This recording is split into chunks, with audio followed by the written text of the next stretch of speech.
So back in 2003, researchers actually did the literal topographical math, and they concluded something pretty extraordinary. It turns out the state of Kansas is, mathematically speaking, flatter than a pancake. And while that's a really fun piece of trivia, we all know that on a macro scale, the Earth is undeniably a sphere, right?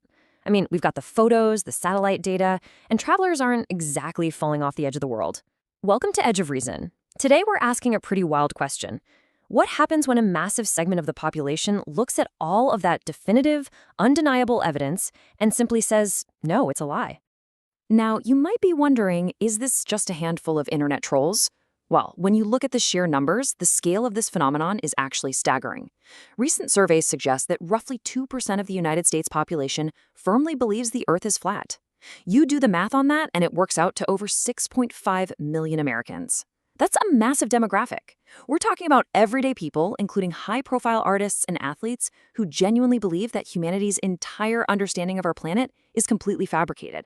Section 1, a growing modern movement, redrawing the map.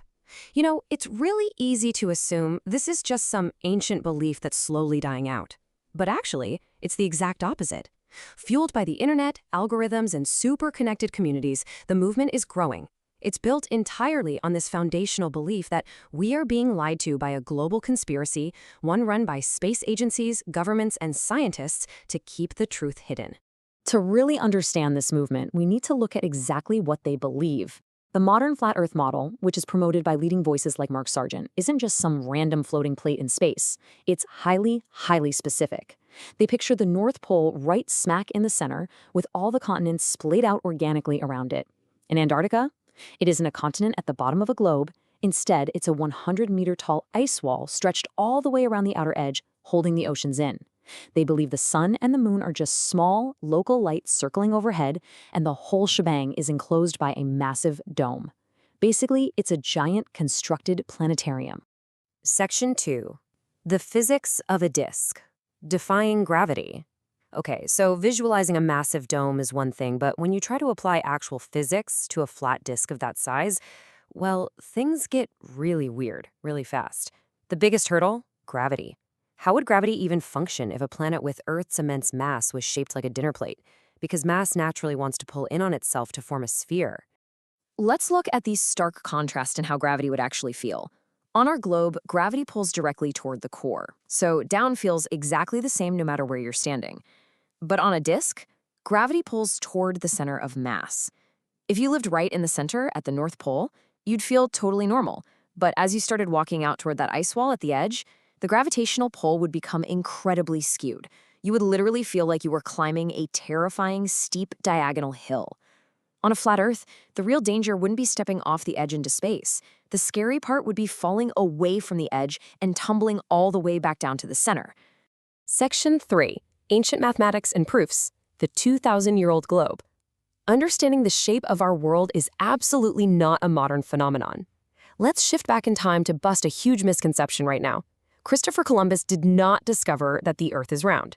Virtually every scholar since the ancient Greeks, way back in 500 BC, already knew the Earth was a globe.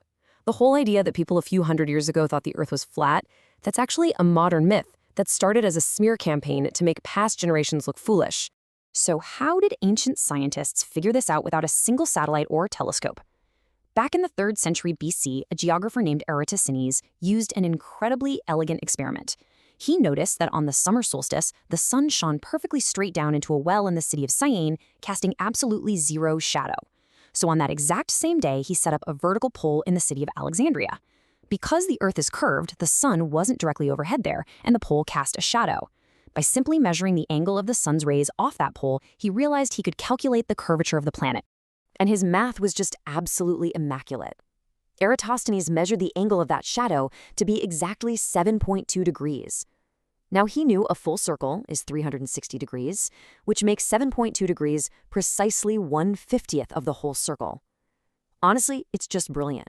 Using the known distance between those two cities, which was about 5,000 stadia, or 800 kilometers, he just multiplied that distance by 50.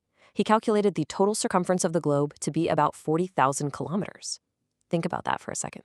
Using nothing but a stick, a shadow, and some geometry, his calculations were within 2% of the actual value that we measure with modern lasers today. But hey, you don't even need to be an ancient mathematical genius to see it. Everyday observable proofs have been documented since antiquity. Aristotle pointed out that boats disappear bottom first as they go over the horizon. The stars rotate in circular patterns, and those patterns completely change depending on how far north or south you travel. We can literally see the round shadow of the Earth on the moon during an eclipse. Even modern engineering deals with this. The massive vertical towers of the Verrazano Narrows Bridge in New York, they're 41 millimeters further apart at the top than they are at the bottom, purely because they have to account for the curvature of the Earth beneath them. Section 4. The 19th Century Revival. The birth of modern flat Earth. So, if the science has been this accessible since antiquity, where exactly did this modern movement come from? Well, let's jump forward to the 1830s.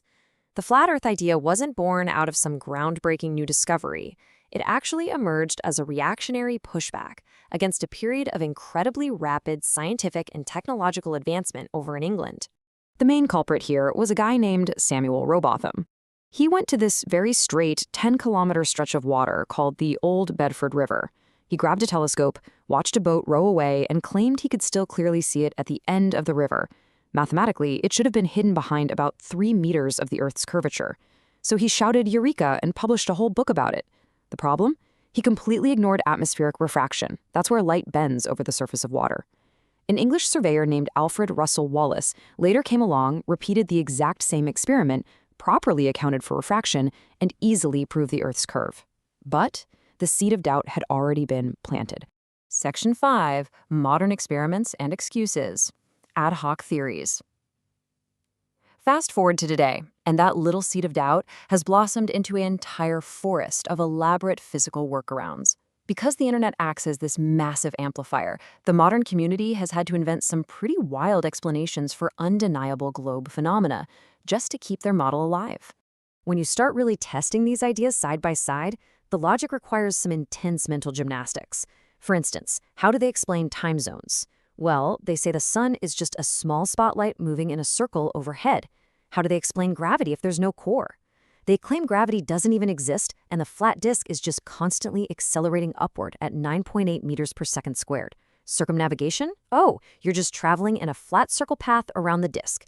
And that round shadow during a lunar eclipse? They argue a mysterious, invisible flat disk wanders by to cast it. As you can see, these are very clever, isolated theories, but they completely fail to unify into one single cohesive working model. And here's where it gets really fascinating. When these isolated theories are actually put to the test by the community in the real world, the results are often spectacular backfires. Documentaries like Behind the Curve have captured genuine flat Earth experiments that inadvertently validated the Earth's curvature. In the famous two-board test, they tried to shine a light through two holes perfectly level over a long distance to prove a flat surface. But the light didn't line up, which proved the curve. In another test, they bought a super expensive laser gyroscope to prove the Earth was stationary, but instead the instrument picked up a perfect 15-degree-per-hour drift. They inadvertently proved the exact rotation of the Earth. Section 6. The Psychology of Belief. Science in the 21st Century. So if the experiments fail and the math doesn't work, why do millions of people enthusiastically embrace this worldview in an era where we have unprecedented access to information? Well, it turns out this isn't really a debate about geology at all. It's a debate about psychology. As journalist Mariana Van Zeller pointed out, dismissing thousands of years of evidence as a mere conspiracy is where things get truly dangerous. Astrophysicist James Bullock sees this as a symptom of a much broader war on science. It's driven by a profound societal distrust in complex authority. For a lot of flat earthers, rejecting the globe is really about rejecting institutions like NASA, governments, and the education system. It's about taking back control of a narrative they feel totally locked out of.